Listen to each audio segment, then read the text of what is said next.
Latter-day Peace Studies is produced by peace-loving members of the Church of Jesus Christ of Latter-day Saints. Any views expressed herein are not to be taken as official positions of the Church or its authorities. Latter-day Peace Studies presents Come Follow Me. I'm Shiloh Logan. And I'm Ben Peterson. Thank you for joining us as we discuss this week's reading of Come Follow Me, as outlined by the Church of Jesus Christ of Latter-day Saints. We're recording these podcasts from our homes, and so you'll often hear children playing, dogs barking, and babies crying. This is our life, and we love it.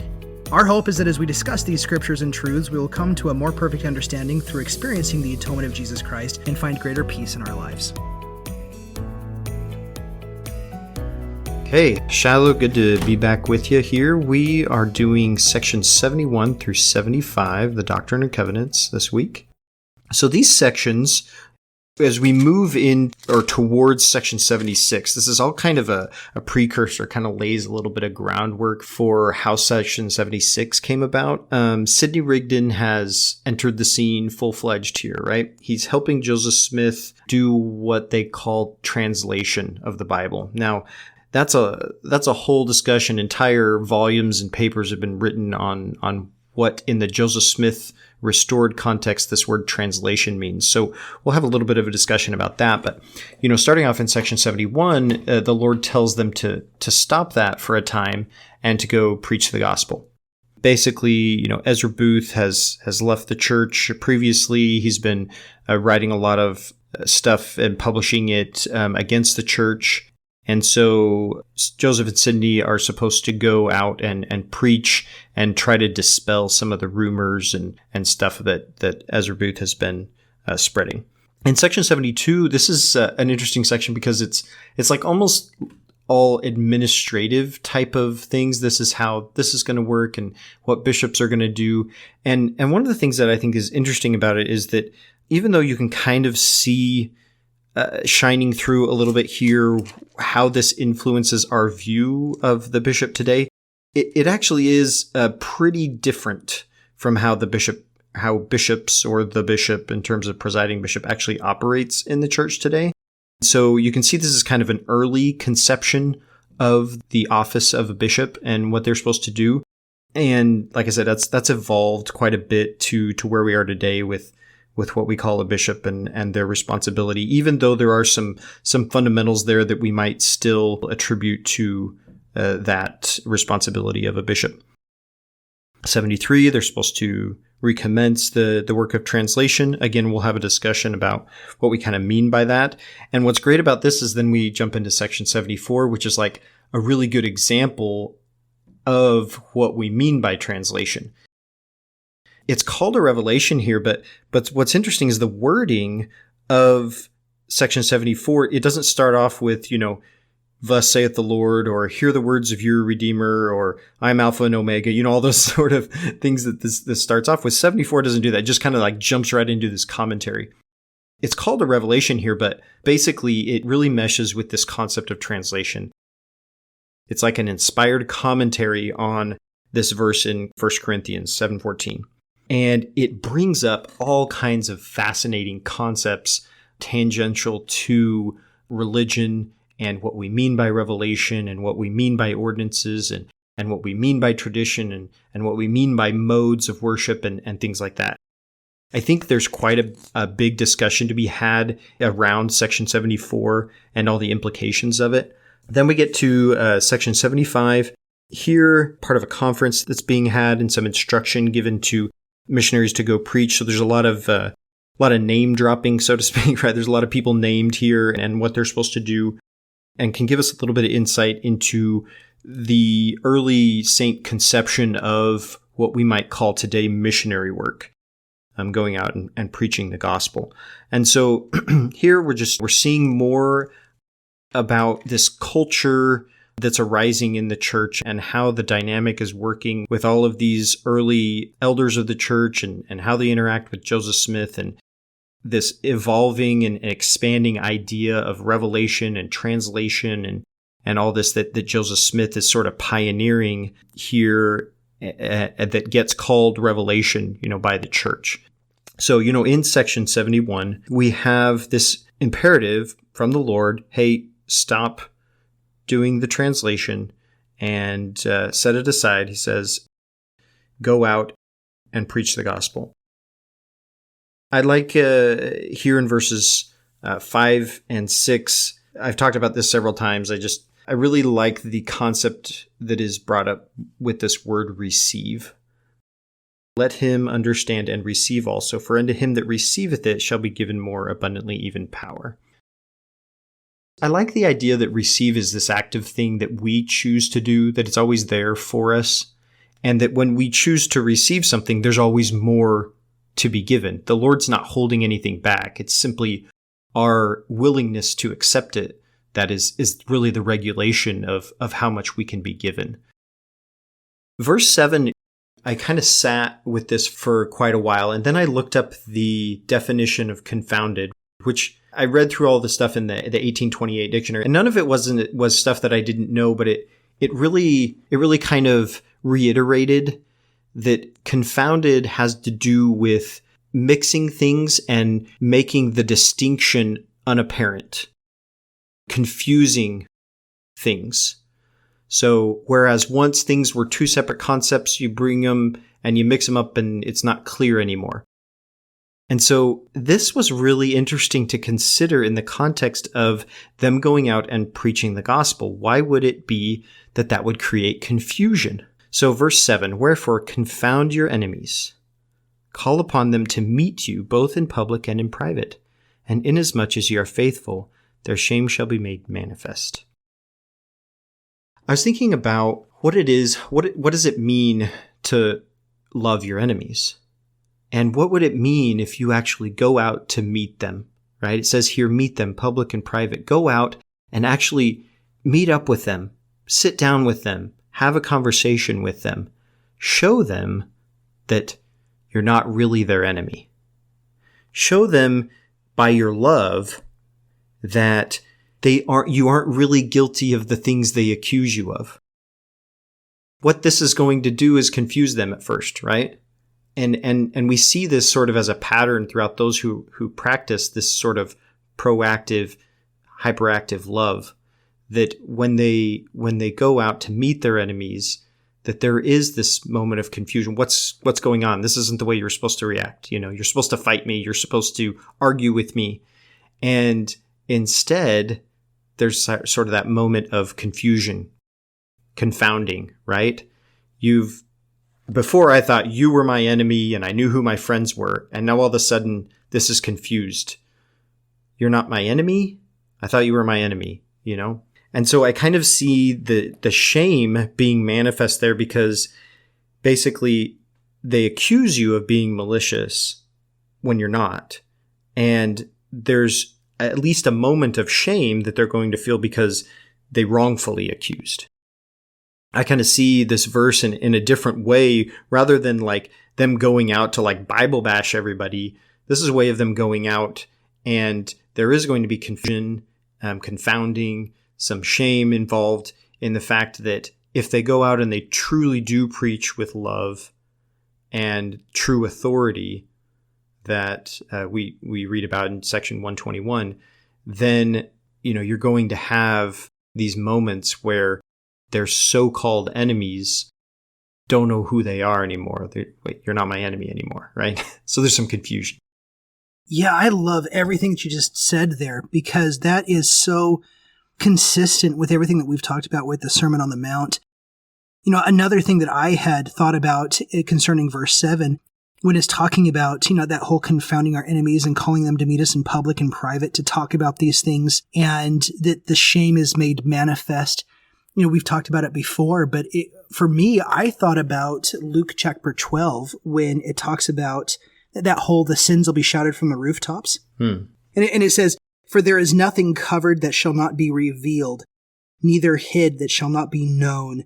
Therefore, whatsoever ye have spoken in darkness shall be heard in the light, and that which ye have spoken in the ear in closets shall be proclaimed upon the housetops. Right? And a lot of the time, the interpretation we have of this scripture in Luke 12, 2 and 3 is a type of the wicked finally getting theirs. Yeah. It's like the guilt, the shame. They're gonna finally get what's coming to them, man. They're going to get everything that they have built up, that they've done in the secret darkness. They're going to finally feel ashamed. They're going to feel humiliated. They're going to feel the fear, and they're going to finally get what they've been trying to make other people feel. Because yeah, that'll shut them up, right? And that's just not the way it's going. Because we've talked about this so many times before, but to speak our trauma is to heal from it. And we can bring in the conversation of Cain again, but suffice it, we're not going to do that. But to speak our trauma is to heal from it. And to keep that trauma within us and to not speak it out is to bury that curse within us and to never actually deal with it. It's to feel the trauma over and over and over again. And we are a church that we believe in the doctrine of proxy. And how beautiful is it that God will even help us speak our trauma by proxy? That if we're not going to speak it, others will speak it for us on the rooftop. Because once it's spoken, once it's out in the open, once it is no longer hidden, there's nothing to hide from anymore. There's no more shame to hide from. It's revealed everything that created, that the shame narrative had forced back down into the ground. See, it's not the shame of what's happened once it's revealed and out into the open. It's the shame that buried it to begin with. Right. And once it's out in the open, then at that point, now there's healing. You know, I think of a time in South Africa, and once all of the apartheid had happened and that whole genocide that was going on between the white South Africans and the black South Africans, and about when they finally started to try to have healing and reconciliation between the two there after the apartheid, they had this brilliant plan that was completely crazy, where they said that what they wanted is they wanted everyone who had been a victim of violence to come forward and to give their story. Because they needed to heal from it. It needed to be recorded. It needed to be put down.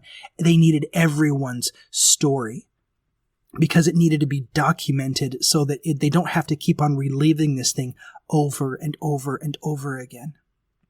But they knew they couldn't stop there.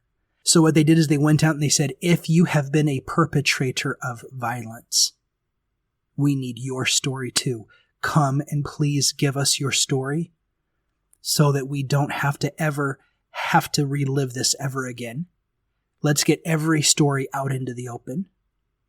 And so they had people who had committed violence to come in just to give their story without fear of reprisal or of punishment. Now, I mean, this is very Cain and Abel to me, because the purpose here was not for punishment. The purpose here was for reconciliation, for healing. Right. And to speak that and to let that come into the open, now it's in the open. See, what happens is if you let this kind of trauma go unaddressed and unspoken, then what happens over years and years and years as new stories come out and new stories, it just keeps on ripping the scab off. And it never lets it heal. It just begins to scar over and over and over again, and you never truly heal from it. Well, both victims and perpetrators start telling them, if they don't speak it out loud, they're going to tell themselves that story over and over and over again, whether you're a victim or you're a perpetrator. And that story about their trauma is going to start informing their identity. And over time, that's going to actually, manifest itself in society in harmful ways. Yeah. And that's why I loved what you were saying so much with this, is because it really does show that call, that Sermon on the Mount call to love our enemies. Here it's like, how can we possibly say to confound our enemies so they will be shamed in the end, right? And because that's kind of how the flavor of how like an initial cursory reading of this. Sure. But once you bring out that confound there means it's not clear. And so our enemies are not clear because they're still dealing in their trauma. They're still dealing in the shame. And what happens is as we get them to speak to them and we bring that into the open and we reason with me, and we bring that into the open, then there can be healing. And that's when there's no weapon that can ever be formed against us that can ever prosper, because we never let our enemy stay in the story of anger against us, because we are always inviting them out to speak their trauma against us. because we realize that if you have hatred against me, if you have hatred here against me, come speak it openly to me so that we can both be reconciled. I have a recent example of this even. There's a man in a couple Facebook groups that I'm in who, unbeknownst to myself, I had very much offended him several months ago, even last year in a conversation, and he dealt with it, and over several months he had dealt with it and had questioned himself. He's a very intentional, very brilliant person, and he was very intentional with the Lord, and he's like, why am I feeling this way, and why am I allowing someone on social media to affect me this way? And I had no idea what I couldn't even remember what I had said, and he largely couldn't remember what it was said. But then he had the ability of coming to me and saying, I'd like to open up a discourse here to talk with you and to see your perspective on things. And I love those opportunities, because I myself have reached out to many people on social media, because social media, let's face it, social media is a cesspool.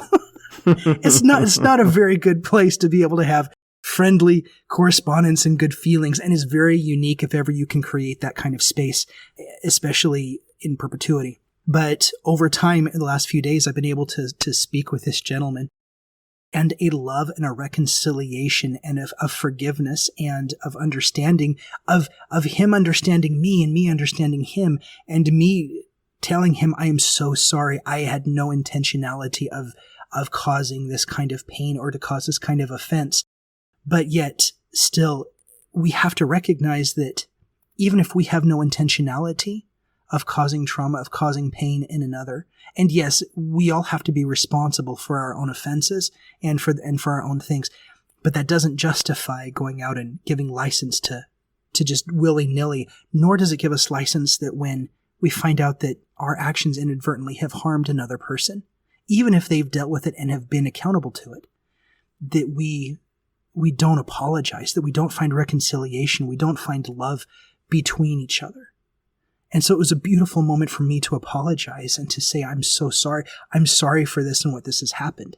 And for him to be able to tell me about himself, and for him to invite me to tell me about myself and to clarify it. And it's not to say that we agree on it. It's not like we're like, oh yeah, we agree on everything. We have some very fundamental differences of opinion. But the brotherhood and the brotherly kindness, though, that has been fostered has revolutionized that moment. And I see this in this scripture, this very much in this scripture, about how this is how we reason with our enemies, that we don't have to agree on the end. But then once we get into doing it, we realize we were never enemies at the beginning, right? Right. And in that point, as I've said a few times now, there's reconciliation and there's peace. And that's how I truly believe that we begin to find unity. Going into verse 10 on that, a lot of times we may try to do that. We may make that effort towards our so-called enemies, right? And it's not accepted, or we're not able to articulate it in such a way that really does bring about that. Maybe our language is insufficient, or maybe we really aren't emptied enough of our pride that we can approach the thing with humility. And so then we have in verse 10 here, if any man lift his voice against you, he shall be confounded in mine own due time. That these things can take time sometimes, not just for others, but for ourselves, sorting that out and realizing that we, can approach that with more humility. One of the things, you were talking about, like coming to someone and apologizing because, inadvertently you've done something. And that does happen a whole lot. One of the things that I realized a while back that really changed the way that I approach relationships, especially like asking forgiveness, is realizing when looking back on, that moment and realizing whether I really did intend harm or not. And I really, I started realizing that more often than not, that I actually did sometimes intend the harm, right? And it was disingenuous of me to say that I didn't, and that it was much more meaningful for me to admit that, to speak that, say, you know what, I did feel like I needed to quote unquote harm you, or I was being mean. I was intentionally being mean. And and actually admitting that is a lot more helpful to the overall healing of it, rather than trying to, tell the person that I didn't intend. Now, obviously, there's plenty of instances where I don't intend, but so much in terms of apologies, honesty about our true intentions is very important. And sometimes we can't be honest until we have sat down and really examined and looked back at our own intentions, and kind of getting rid of that false self, right? Not letting our ego tell us we didn't really mean so, but realizing, in the moment I really was actually being mean. Yeah, I think that happens to me far more often than I want to admit, right? But it does. It takes a lot of courage and humility and authenticity and vulnerability to really come to those moments of giving up that ego and of reconciling with those who in the moment I don't know of a single argument or of a single mean word that's ever been uttered that it didn't feel justified in the moment, right? Right. And there's that's how it works. That's how it works. And it's awful that it works that way. We can always justify an unkind word, and we can always justify the things that we do and the things that we say, and there are 1,000 ways to do it. And we can always justify away reconciliation. In fact, I have found it easier to reconcile away reconciliation than the mean things that I've ever said and done. And that's a hard one to grapple with.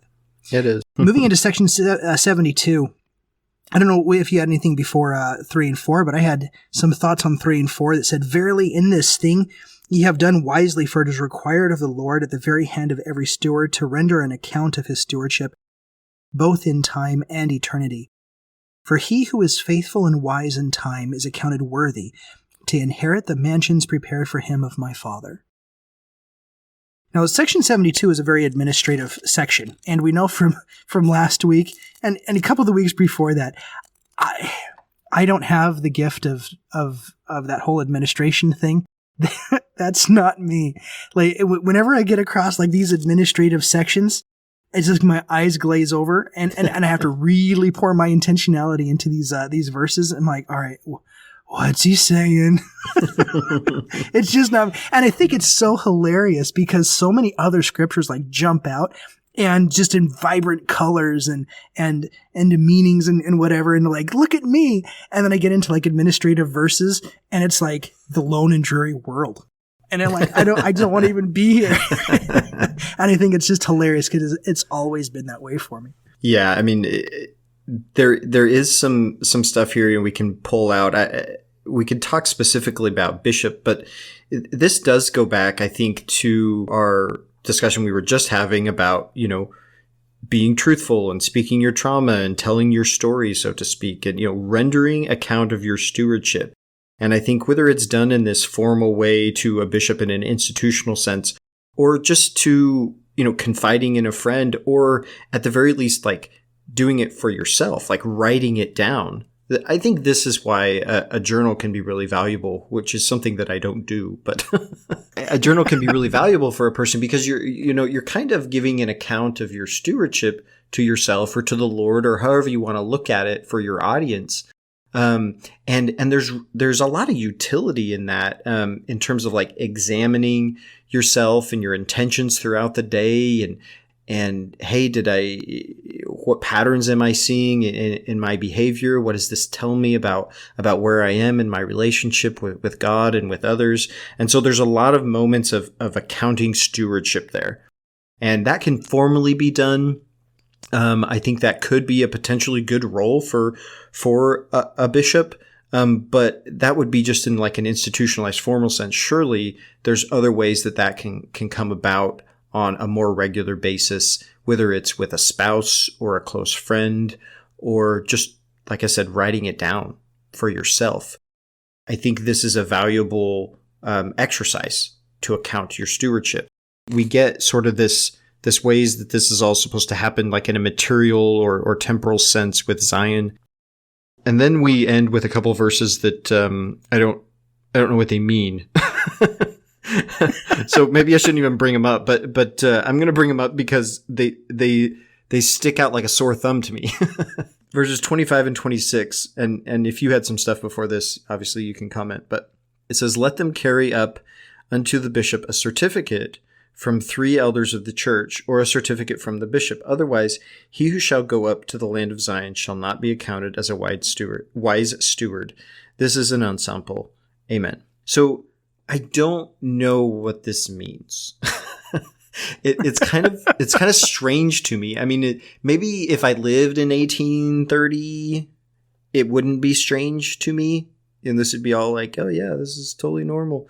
But it seems odd to me, and I think I kind of take it as a way, or a practical way, of regulating migration to Jackson County, or quote unquote the land of Zion at this time.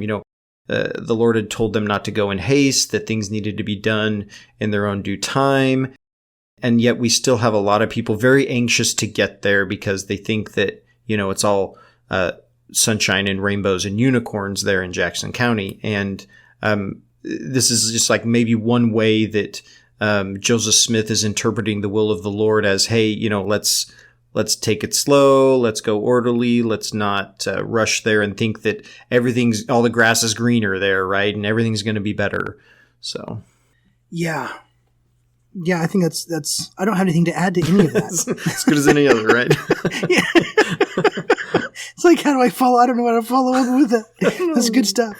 Moving on to I didn't have anything before that, so that's awesome. On section 73. This is where we begin to have Joseph and Sydney come back to translating, quote unquote. You can't see me, but I have air quotes up. Translating. And maybe for the way I say translating, that kind of gives the idea of definitely air quotes across. See it in my mind. You can see it in your mind. Okay, well, there it is. So Joseph is translating the Bible.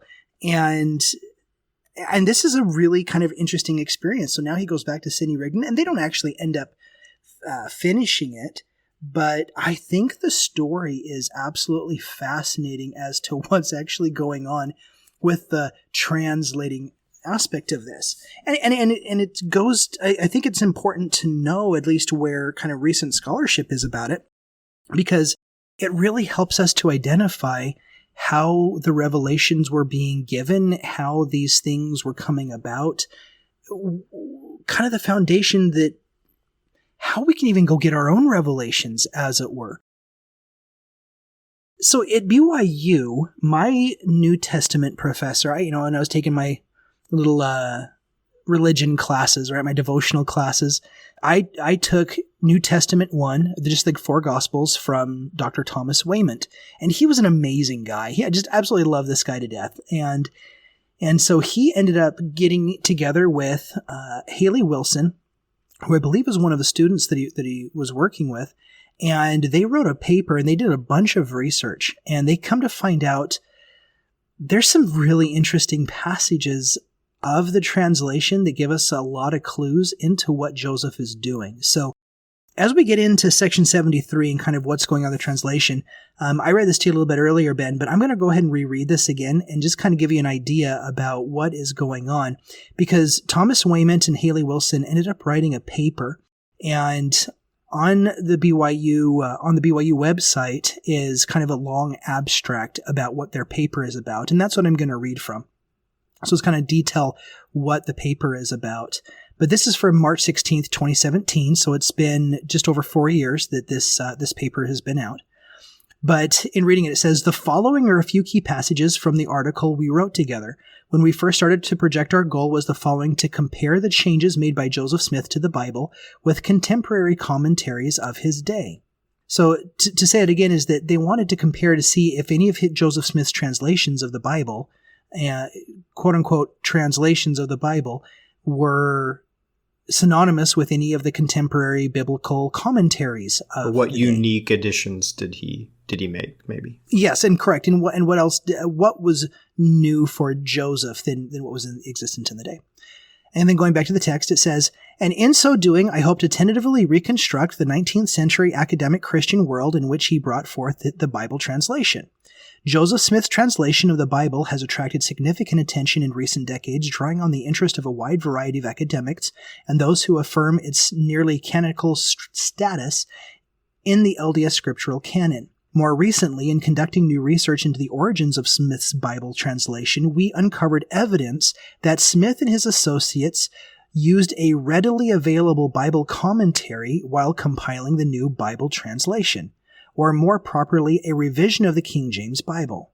The commentary was Adam Clarke's famous Holy Bible containing the Old and New Testaments, and was a mainstay for Methodist theologians and biblical scholars alike, and was one of the most widely available commentaries in the mid-1820s and 1830s in America.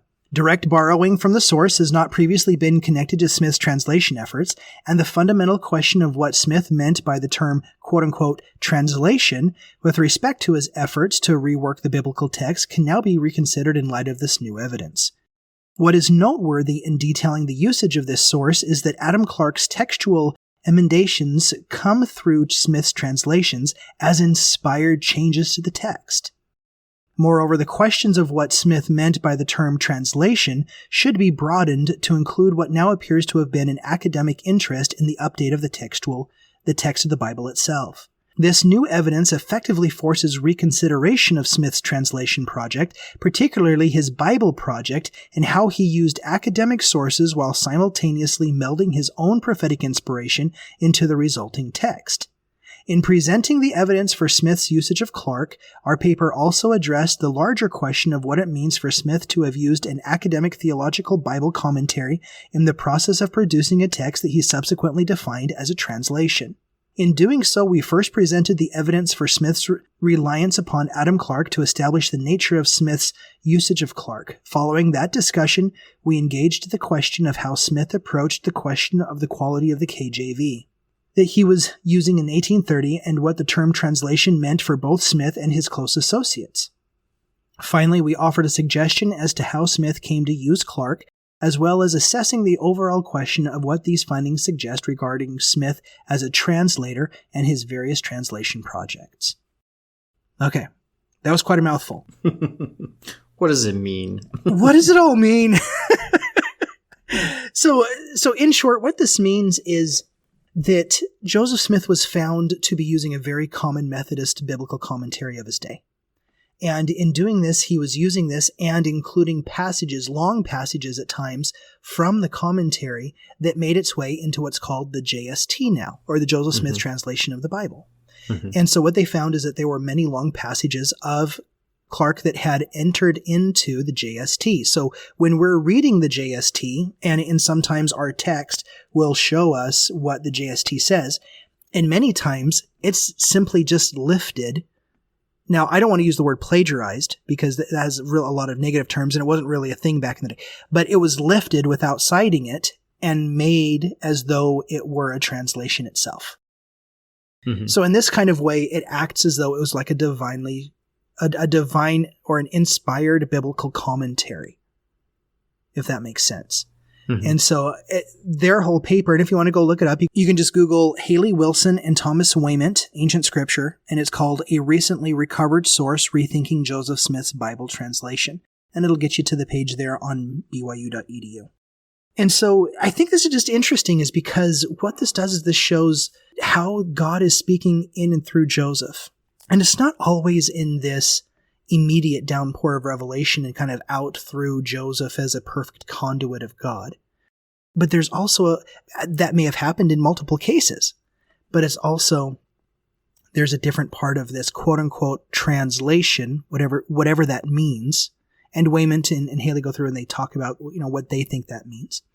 And you can go read it if you want to. But again, getting back here to section 73, it's just interesting that they begin this process again, and that's where they are at in doing that. So, all of that discussion, and now we are in section 74. So, Ben, why don't you tell us about section 74 and a little bit about how all of this discussion that we've just had about this biblical commentary and the translation process and what that all means, what does that have anything to do with section 74? Well, so, to sort of summarize again what you were talking about, that as Joseph Smith is going through with Sidney Rigdon and quote unquote doing their translation of the Bible, much of what they come up with is informed or pulled from this commentary, this previous commentary. And then it's maybe expounded or added upon or at times tweaked by Joseph's own understanding and inspiration that he gets as he's going through. The particulars of that and what is what and sorted out, I think the paper gets more into the weeds of that. Is that correct? That's correct, yes. Okay. So if you want to know the particulars, okay, which word is from the commentary and which word is from Joseph Smith, you'd have to go and I think it kind of does a lot of that analysis in a very careful way. But all that to say that, this term translation is used very loosely by Joseph Smith, and we see that it's used in a lot of different ways, because the way that the Book of Mormon was quote unquote translated wasn't from a commentary, right? Like there's nothing to be found in any other sources like we have with the Book of Mormon. Yeah, there's all kinds of theories about where some of the stuff comes from in terms of plots and stuff for the Book of Mormon, but none of it really pans out to what the actual text says. So all that to say, the process of translation, again, there's those air quotes, for the Book of Mormon seems to have been something very different in nature from what the translation of the Bible is. Even though I believe, Joseph Smith talks about using the seer stone in the process of the translation of the Bible from time to time. Don't quote me on that. I might be wrong, but I believe that's the case. So all this being, different aspects of how Joseph Smith views his seership, right? And what translation is. And then again, we have a totally new way of coming about with the Book of Moses, because the Book of Moses is in essence part of this translation of the Bible, but in almost the entire thing is completely new material, right? This isn't like some commentary. This is whole new experiences, like particularly of Moses and Enoch, that aren't pulled out of some commentary. Some of them can relate to some apocryphal sources that you can see at the time, especially with like the Book of Enoch. But again, this is a different type of quote unquote translation. And then the Book of Abraham, that's a whole new different type of translation, which opens up like a whole nother number 10 can of worms, right? Right. So again, all that to say that this word translation has at least 3 or 4 different meanings as we might term it today. And I believe this paper, and then there's been some other commentary since, explores Joseph Smith's different ways of viewing translation. And it's just very interesting to note that the word translation ironically doesn't mean translation in how we might term it today, right? And when they go back to do this work, one of the things that happens is a commentary on 1 Corinthians 7:14. So this is sort of an interlude that happens in their translation of the Bible. They, ostensibly they're going from Genesis to Revelation, but they do make occasional jumps and somebody asks a question about this, and they go and do sort of a translation / commentary on that. So section 74 is this translation / commentary.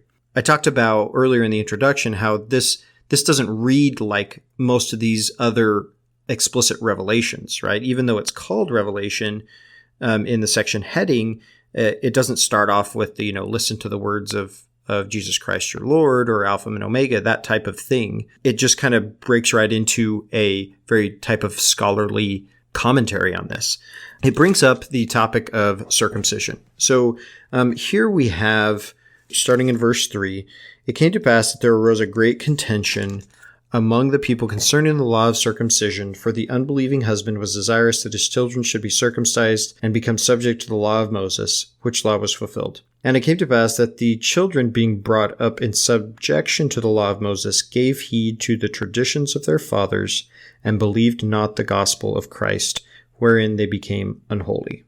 Wherefore, for this cause, the apostle wrote unto the church, giving unto them a commandment, not of the Lord, but of himself, that a believer should not be united to an unbeliever, except the law of Moses should be done away among them, that their children might remain without circumcision, and that their tradition might be done away, which saith that little children are unholy. For it was had among the Jews.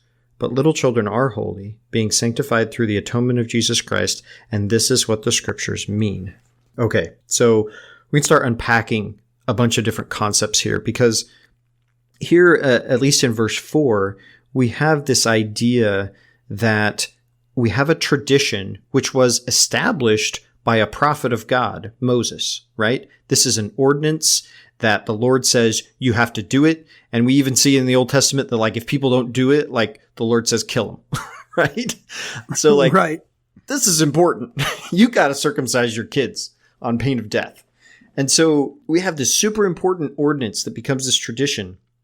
And yet, all of a sudden, it creates a problem with the church when Christ comes and he preaches the gospel, because that ordinance has been tied so strongly to this tradition that has persisted for a long time. And when Christ comes, he upsets that tradition so fundamentally that the only way to depart from that tradition is to do away with all of the things that have to do with it.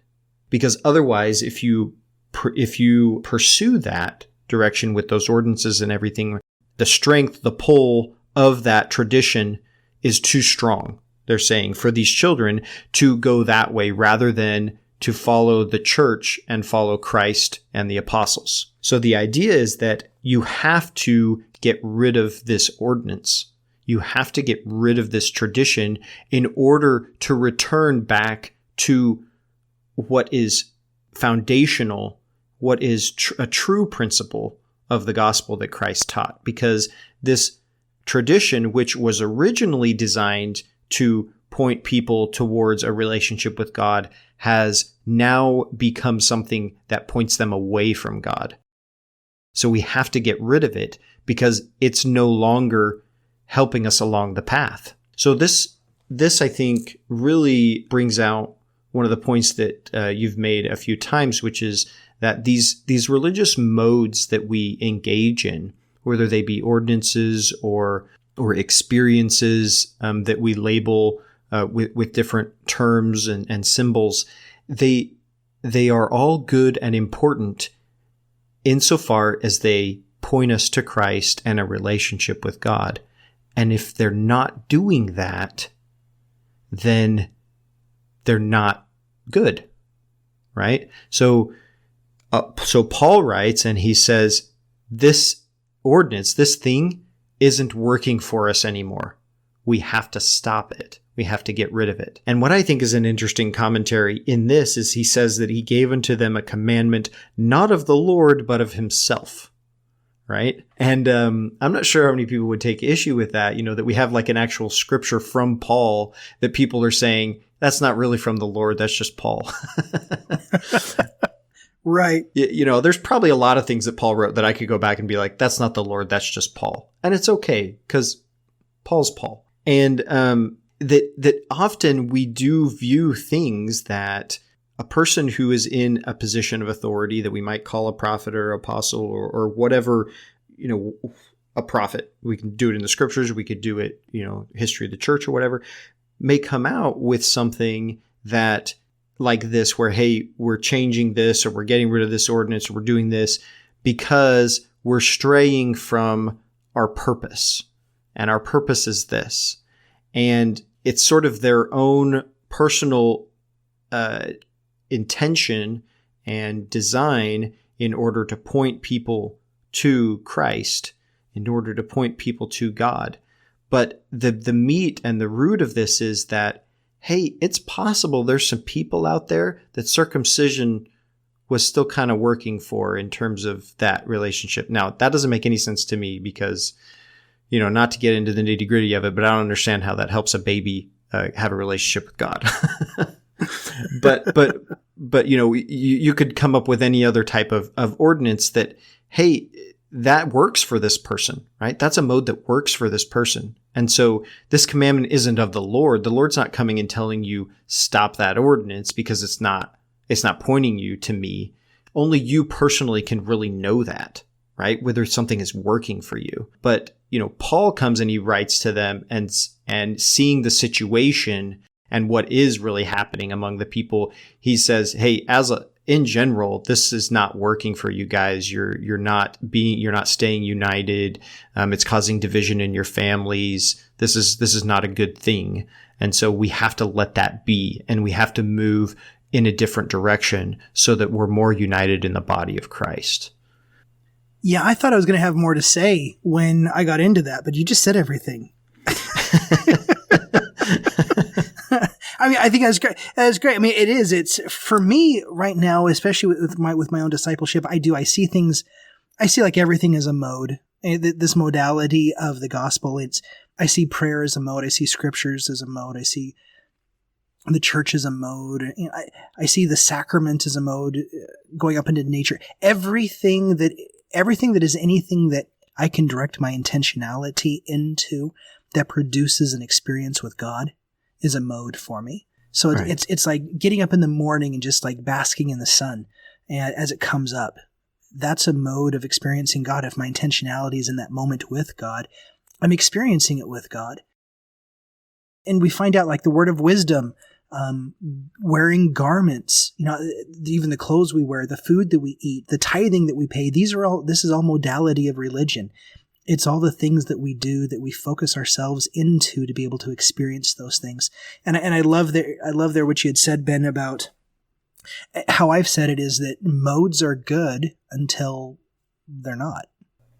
Yeah. It's just kind of is that simple for me.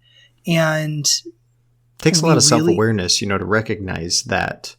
And you have to make a decision at that point. Okay, is there something I need to change about how I'm viewing the mode in order to give it more life? Or has it run its course and I need to let it go so that I can move on to something else the Lord has for me in terms of a way to experience Him? The answer to that is not obvious in an objective sense. Each person has to work that out, right?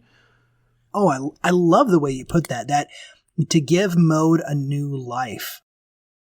Man, I've been looking for a way to be able to explain that. I have like two analogies that take me like 10 minutes apiece, and I try to explain it to my wife, and my wife's like, no, those analogies are not any good. You can't say that. And so I'm like, okay. So I've been searching for things, but I love that. We have to find out whether or not those modes, we just breathe new life into them again, and we come into where then they become more meaningful to us again, or if it really comes in time to where it is just time to let old things go and to expand into a new life with God. And to become that aware. And the more that I have experimented with that idea, the fear of being deceived, the fear of, I know it lands for some. And so I don't want to throw a universal blanket statement over everything, but it doesn't land for me personally. The questions like, who would you be if the Book of Mormon wasn't in your life, or the church wasn't in your life, or the Word of Wisdom wasn't in your life? Hypotheticals, yeah. Those hypotheticals. Because for me anyway, and this isn't to say it lands for everybody this way. It's just, I'm making a personal statement. But for me, it lands as a motive of fear. Because it's like, man, what would happen? And it's like a fear that without this, I would have been this. And in fact, it was my wife at one point. She goes, you really, because I was going off on the rails one day. She's like, if it wasn't for this, I would be a drunk alcoholic I'd be a drug addict in the middle of a curb peeing all over myself. Like, I don't know why that's where I'd always go. Right. And I've never like my particular, because that's Shiloh's default state, which is so weird because that's not my thing. Like everybody's got their thing, but like drinking alcohol or smoke, that's never been my thing. Like I've got my own things, but that one has never been mine. But yet I always say that without the church, that would be my thing. And it wouldn't be. Yeah. And so my wife knows that about me, and she's like, are you sure? And I was like, maybe. And so I had to like reevaluate it until finally I'm like, no, that's not who I would have been. But anyway, it's just to be able to express and to see what the love of God brings us into. There was someone who posted on something that I posted on Facebook either a month ago or 2 months ago. And I forget even the context of what the original post was about, but this person, she responded and said, people like cows can be contained within an organization in one of two ways. Either you feed them regularly and you have something that they want to stay for because it edifies them and fills them and they want to stay. Or you've got to build a corral around them to control them and to make them stay. Mm-hmm. And that really had an impact on me. I'd never considered my human condition as a cow before. And so as I was sitting there, I've wondered and I've thought about that for a very long time. And I know so many of us are so different. We all come to the gospel with so many different ways. And for me, I'm looking for something to keep me to stay there with the edification, to stay there with God, to keep that edification. And whenever I find God, man, it's there. It's there.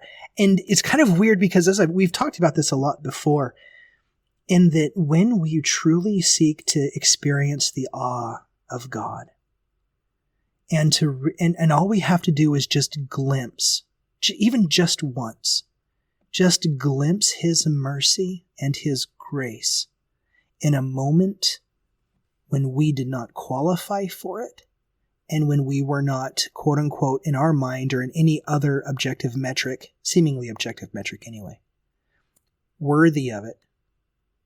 And God comes in that moment and rescues you, has rescued me in that one divine moment of grace and love. It's like I've said, I can spend 1,000 lifetimes of perfect, sinless lifetimes and never once qualify for that kind of sublime awe. And so that really does become that motivator. So I look for God in those things. I look for that kind of experience and awe of God now in the modes that I partake of. And man, it's made a lot of modes a lot more meaningful for me. So that when I do partake in them, they produce things. And it's actually exciting now because then it's not just going to church to be able to, just to kind of go through the rote and the thing and to feel the Spirit. I don't want to, I got to be careful how I say this because I don't want to diminish other people's influences. What I'm doing is I'm speaking of my experience. This is where you are. Yeah. This is where I am, right? I was becoming very rote with my discipleship. I went to church. I just had the sacrament. I would feel good. I would feel the Spirit as I would deem the Spirit. I was feeling good about myself, but it was good. But then I really came to a place where is this it? Is this really it? Like my life, my existence, my time on this earth, my relationship with God, this is it. This is the epitome of everything that the grand architect and creator of heaven and earth and that which all things are that they are. And my experience that I'm giving to it, this is it. And it was kind of in that question where I was like, this can't be it. Right. And so then at that point, I was like, what am I missing out? And then, I've explained how I went to a 3-day conference right about the same time, and it completely and radically altered and transformed my life. And I walked out of there knowing I would never be the same person that I was afterwards as I was going into it before. And as I walked out of it, there's this little voice in my head, and I know that little voice, and I know who that little voice is. It's asked me to do all sorts of things, and I always argue against it, but I always need to follow that voice. It came and it said, for the first time in your life, you've actually experienced what it means, what your baptism symbolically means. Mm-hmm. You've experienced your baptism. And that was such a powerful moment for me. That's like one of those like top 5 moments in my life. It might slide down to 6, but I think it's going to stay in the top 5, right? And where I was like, yeah, I'm a completely different person. The old me is gone and dead. And what stands here is a new person committed with this relationship that I want to have with God, with being authentic and actually being a truthful, honest person and moving forward in my life. So yeah, these modes, I love the way you said it, breathing life back into modes. So I challenge anyone listening, if there's a mode in your life that you have experienced God before, whether it be reading scriptures or saying prayers or going out into nature or going on long drives. I know that's a big thing for a lot of people. My son, for instance, I had no idea. He came to me not too long ago. He's like, "Hey Dad, can we go on a trip sometime?" And I'm like, "Johnny, we have all sorts of trips planned this summer." He's like, no, like at night. Huh. I'm like, at night? He's like, yeah, like when it gets really dark and the headlights come on and you just go down the road and you're just driving for a long distance at night and you're on the highway and you just moved, and he just starts like explaining this entire like scenario, right? Johnny, he's like, I hear you. Do you like that too? Oh, I love it. Is that a vibe for you? It is. I don't know why. And he's like, he goes, "Dad, that's like my favorite thing in the world."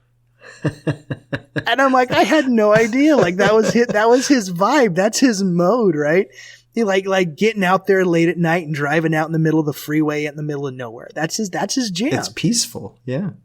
Yeah. So he loves that. He wants to go do that. So I'm going to I'm getting a plan and a time to go out there and just to stay up all night and go driving around with him, I guess, and loading up on caffeine at one point. I don't know, but we'll make it happen. But even if that's your jam, that's your mode, and you can get in there and you can connect with God. Man, there was one thing in my life I wish I would have known at a much younger age, is that God is not hindered by the modes we want to access him by. Right. If you feel something and you connect with God, and there is something that is meaningful and you can connect with God, man, do it. Just do it, and then see where it takes you. I think of that a little bit when we talk about Alma, in Alma 32, where he says, "Experiment on my word." And you've talked about this before, experimenting with different ways of experiencing God. Same root there, experience and experiment. And you were mentioning, if there's a mode that you have experienced God through before, and maybe for some reason it's just not really clicking for you anymore, there's different ways you can go about that. I like, we're kind of delving into contemplation podcast stuff here, Shiloh, which is okay. There's no hard line. There's no hard line between this. We're not invading territory, right? No border. Like I said, there's two ways that you can approach that. If you can re-examine that, and you can go to the Lord in whatever way you choose, and you can basically just say, "Hey, is this a mode that could still bring meaning and value to me? And if so, show me how. Show me how.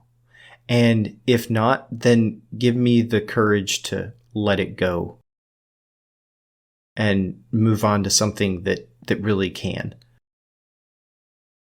I think that's a way that people could approach that in really exploring more territory of their experience with God. And again, either that means resurrecting old modes, breathing new life into them, or it means letting them be and moving on.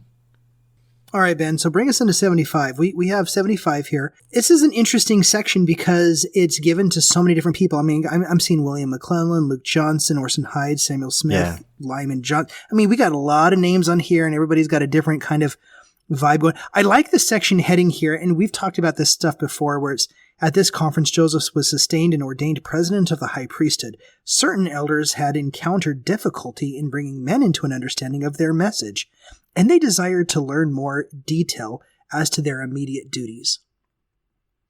I think this is really an interesting way of framing whatever we're going to talk about here. Because you have these guys who are going out as missionaries and nobody's listening to them. And I think it's the salesman in me that's been a salesman for 15 years and have gone through so many sales meetings. When I go out and I have like multiple days of nothing, I'm like, what am I doing wrong? And so like, you're really intent and like listening to like the trainer as he's like giving you, and on the trainer's side, I've been on the trainer's side before and just like, I don't know why that person's not doing very well. Why is that person not doing very well? What am I doing wrong? I have no idea what you're doing. And I've been on both sides of that equation so many times, but you're just desperate to get an answer as to why what you think you're doing sucks so bad and why it is that you can't figure it out. When I see this there, certain elders had encountered difficulty in bringing men to an understanding of their message, and they wanted to know what their duties were. Like what do we do now? I think it's just an interesting question. It's the same human experience over and over again. What I experienced and you've experienced it on the doors too. You've done door knocking before in your life, both on and off your mission. And so there's like this, what am I doing wrong? Tell me what I'm doing wrong. It's like, help me be better and tell me what to do. And God is so much more concerned, I've learned, with kind of the direction we're headed in the journey than he is about the destination. I mean, we're never getting to the real destination in this life anyway. Everything is about the journey. Yeah. And so as God's kind of pointing us down, we're like, what do I do? And God's like, well, let's talk about who you are first. No. Tell me what I need to go do. And God's like, let's talk about who you are. And he's like, no, God, I want to know what I'm supposed to do about it. And God's like, fine, go do this. Right. Yeah. It is interesting. I was thinking about that concept of the journey and the destination, like even if we talk about in terms of after this life, the Latter-day Saint narrative on that in terms of the plan of salvation is just like, well, the destination is just another journey. So the journey is the destination. The destination is the journey. I really liked verse 2 here and how this is phrased. It made me think of what it means to go and preach the gospel. And I'm not sure if this is necessarily how they understood it or how it was intended, but this is what I pulled from it this time. Verse 2 says, "Hearken, O ye who have given your names to go forth to proclaim my gospel and to prune my vineyard." I almost could throw in the word up, given up your names to go forth to proclaim my gospel. So if we go back to section 4, which is what we call it, like the missionary section, right? So, and if we don't call it, then we do now. Then we do now. I'm going to call it the missionary section. There's lots of really great things in there when we talked about that. This process, right, of giving up, sacrificing, what you feel is important for what the Lord is calling you to, your desires to serve. And here, your name is a symbol of your identity, right?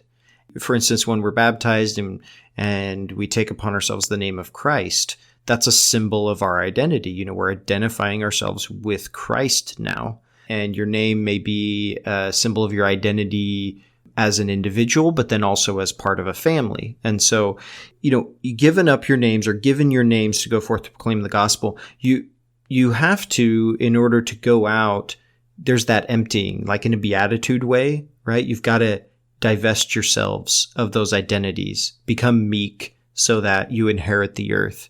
So you're symbolically of that, you could say you could give up your name because it's this identity that you're willing to divest yourself of in order to take on what the Lord has for you to go and do. I don't believe in necessarily an objective sense that the Lord actually asks you to give up your identity as an individual, but he does ask us to give up our false identities in order to discover who we truly are. And symbolically that happens when we take upon ourselves the name of Christ and realize that's who we really are. We are Christ in that sense. That's our true self is this the epitome of who we can be, this archetype of who we can be, which is Christ, or of who we really are if we will just accept that.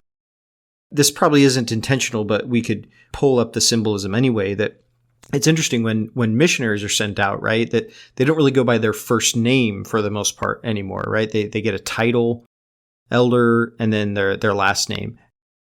And it's almost like there's that moment of a symbolic sacrifice, a false self or identity in order to go out and represent Christ. And I don't know if it's ever viewed like that by people. I didn't view it exactly that way when I was a missionary, but this verse sort of frames it that way for me, and I think it's interesting. Yeah, I do think it's interesting. I think that it pulls over. Verse 21 is what stood out to me the most in section 75, because it ties into the whole dusting your feet off section things that we've talked about before. Shake the dust off of your feet as a testimony against the people who don't listen to you. Yeah. And it's so funny, but I love here in verse 21, and you shall be filled with joy and gladness, and know this, that in the day of judgment you shall be judges of that house and condemn them. And it shall be more tolerable for the heathen in the day of judgment than for that house. Okay, hold on, let's back up for a second. Yeah. In the New Testament, we had some apostles who, as they are headed down the street, the apostles stop off into the Samaritan village and are like, come listen to us about Jesus. And everyone's like, no, and they kick him out. And they get out there and they're like, Jesus, they didn't listen to us. And Jesus is like, okay. And they're like, let's call down fire from heaven and consume and destroy them. And Jesus is like, what are you talking about? Or not? Why would we do that? It's like they said no. And it's like, you want to kill him? Like, they said no, Jesus, we should kill him. We should destroy them. And Jesus is like, you don't understand what we're doing yet, right? Mm-hmm. I see that same thing in these verses, and I'm like, why is God the one then being like the apostles and these early missionaries? As I've been thinking about this today, this goes again back. I'm so grateful for the Beatitudes. And you shall be filled with joy and gladness. That's the fourth Beatitude. Blessed are those who hunger and thirst. They shall be filled. And they be filled with righteousness. That righteousness, that joy, that gladness. But as we've talked about with the Beatitudes for over and over and over again, if you've gotten to the fourth Beatitude, you've had to work on Beatitude 1 through 3. Which is that poor in spirit of emptying out your egos, your false identities to this world, emptying out everything, and then standing there in your mourning lost identity and all the attachments to this world, and standing there then in the meekness and realizing you don't belong anywhere anymore because you've given up all of your identities, and now because you belong nowhere, you belong everywhere. So it's the meek who inherit the earth. And then it's in that phase where we hunger and thirst after righteousness, and we are filled. And so in verse 21, he's talking about these people who are filled. And so how is it that a person who's filled with righteousness after they've emptied and mourned and are meek, that now they want to turn around and be joyful and glad in their enemies being destroyed? So what came to me as I've been thinking about this today is, when Jesus said in the Sermon on the Mount to go love your enemies, bless them that curse you and do good to them to hate you and pray for them which despitefully use you and persecute you. When he tells us to love our enemies, Jesus posits that we have enemies. To love our enemies, Jesus says there has to be an enemy. And this has always been peculiar for me. Why is Jesus positing an enemy? And so it's been my experimentation. It's been what I found through my own personal experimentation, that it was through loving my enemies that I came out on the other side of that experiment and that experience, realizing they were never my enemies to begin with. The construct of enemy was something that I made in my pride and my ego, but it was through the process of love that shed my false self and allowed my true self to come forward to the recognition of seeing them as their true self, that they were never my enemy to begin with. And yet Christ still posited enemy. And so I thought for a while, I'm like, well, then why didn't Jesus just come right out and say, Shiloh, you don't have any enemies. Just love everybody. You don't have any enemies. Why not just start with that? And at least for me, it's become clear for myself that if Jesus wanted to have an analytical statement of just understanding things in my head, he would have just said that. And I would have worked on that, and I could have experimented on that. But it's through experimenting and actually experiencing love and the awe and wonder of love towards someone that my ego sees as an enemy, that it demonstrates and it shows me in ways that words cannot communicate the power of love in destroying the false self.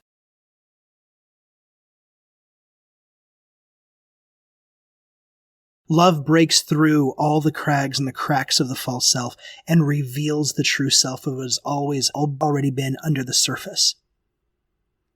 And that's not something that I could have understood rationally. I could have talked about it. This goes back to that conversation about salt.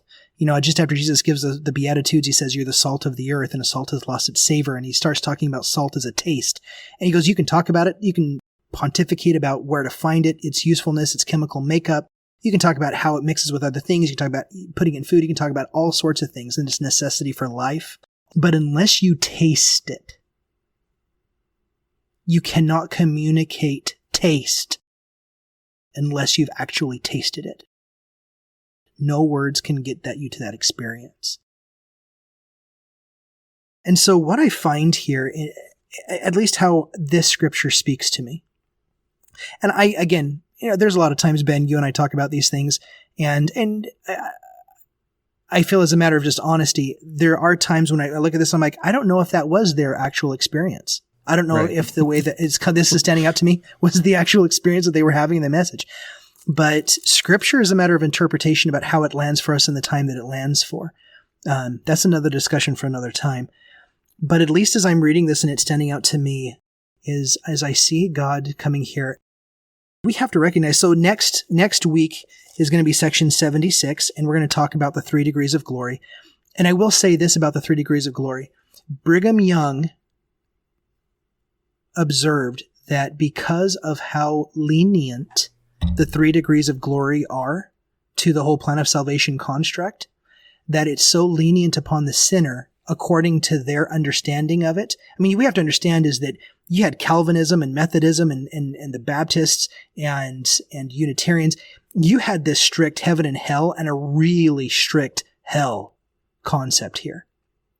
And so when the Latter-day Saint narrative comes out where you have 3 degrees of glory, and we really don't have a concept of hell that follows from like Dante's Inferno and his Divine Comedy, that doesn't follow the multiple layers of hell and of pitchforks and of that kind of burning, that's not the LDS construct of hell. But yet it's these 3 degrees of glory that even the worst of the worst of the worst gets the lowest part of the glory, which is even better than this life. That idea of mercy set so sideways with people in the church. People left the church because it wasn't vengeful enough on the sinner. Yeah. Right? And so as I look, we have to recognize who these people are in their context. These are people who have born and raised in this old Americana identity, but new Americana Christian identity, where hell is this really strong place for people who really deserve it. And it's in that same concept, now prior to section 76 still, that you can still see God saying, oh, I'm not going to fight this battle with you about who deserves to get destroyed and who doesn't deserve to be destroyed. I'm not going to fight that battle with you right now. That's not the hill I'm going to die on. So here, let me throw you a bone. Follow the Beatitudes and be filled with righteousness. Hey, and if you want to go out and destroy your enemies afterwards and you want to find that as they get destroyed, that's awesome. But you can't go through that process of the Beatitude process and be filled with righteousness, and not like Enos pray to God for not just yourself and for your family, but you begin to pray for your enemies. And not just for your enemies, but he prays for the Lamanites as his brethren. He gives up the entire concept of enemy altogether. And then we come back again to the story of Jesus with the apostles and trying to burn down the Samaritan village just because they said no. That the whole concept from God's eyes was always about mercy. It was always about reconciliation. And that all of this talk of judgment and destruction and all of these things are really to satisfy our sense of justice. Not God's, our sense of justice.